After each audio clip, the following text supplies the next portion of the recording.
Hi guys, and welcome to my new in books in July. So this is where I tell you about all the books that are releasing in July. So maybe you want to read something new, something happening that's released in July. I will say because of COVID, there has been a huge drop off in the number of books or the books I had laid out through the year. So because they have been pushed back, like their release dates have been pushed back.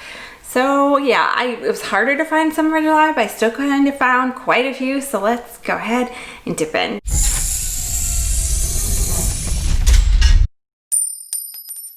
The very first book is The Peasant's Dream, and it is I'm gonna mispronounce this terribly, Hagenham, number 11, Hagenham?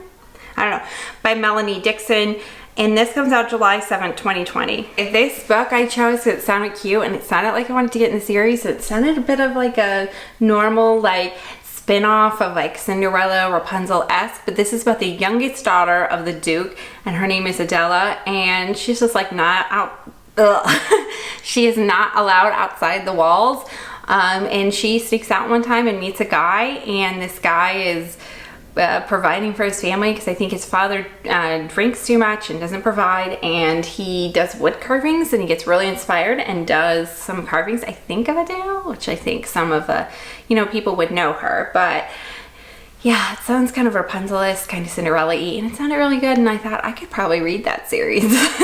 But a lot of those ones you can just start wherever too, so this one sounded really good, so I put it on the map. Book number 2 is The Storyteller's Daughter by Victoria McCombs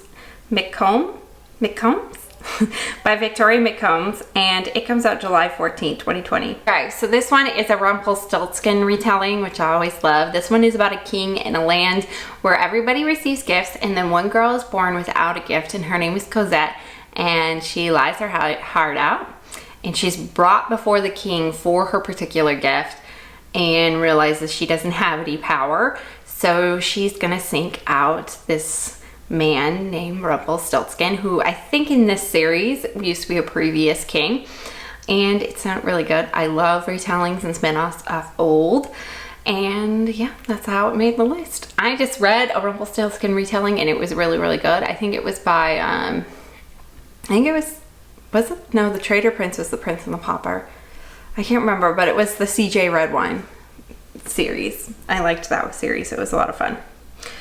The next one is another talking about like old books like that, and then book number 3 is Cinderellas Dead by Kalynn Bayron, and this comes out July 7th, 2020. So Cinderella is Dead is about Cinderella, but it's about 200 years after she had died, and it's like this ball that this kingdom is trapped in where all the young women who are eligible go to the ball, and if they are not met with suitors there, they disappear and are never heard from again. So a bit of a mystery here.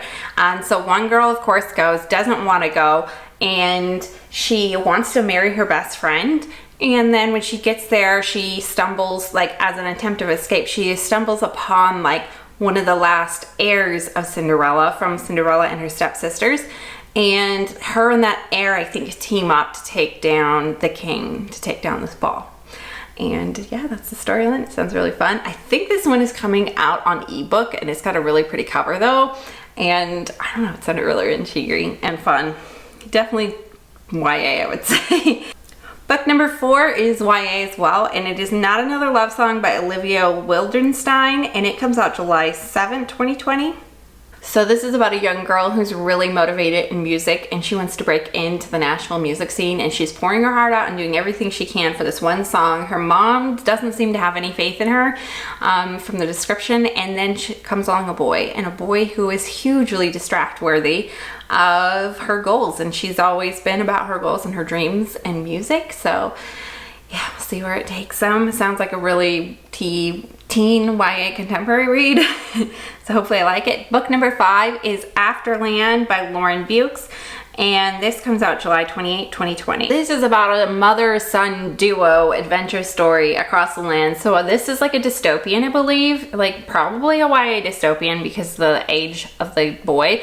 But a boy is born, his name I think is Miles, and then his mom's name is Cole, and this is like a world where all the boys have died off, so the men are really necessary for reproduction. And his mom doesn't want him to be treated like that. So they escape and travel across the land. And yeah, it sounded like a good adventure story. I haven't read a dystopian in a while, so I think that's also why this one made the list. And then book number 6, last but not least, is Girl Serpentthorne by Melissa Bashardoust, and this comes out July 7th, 2020. So this is about a young girl who's really shy, who's like kept, I believe, in a secret garden of some sort. I'm not really quite sure, but it's about, yeah, a girl named Soria, and she likes her place in life. She's content with her place in life, but I think she can see a young man or something like that. Below her is like demons or dungeons or something that she could go to escape, and I think her brother is getting married, so it's like a decision to step outside of the safe secret garden she's been hidden in. I'm not quite sure, but it's also fantasy. It sounded YA, sounded like best read, and that's why it also made the list. So those are all the books I'm excited that are releasing in July. If you know of some that I don't know that are really, really good, please leave them down below for me, and I will see you guys in the next one. See you guys next time. Bye.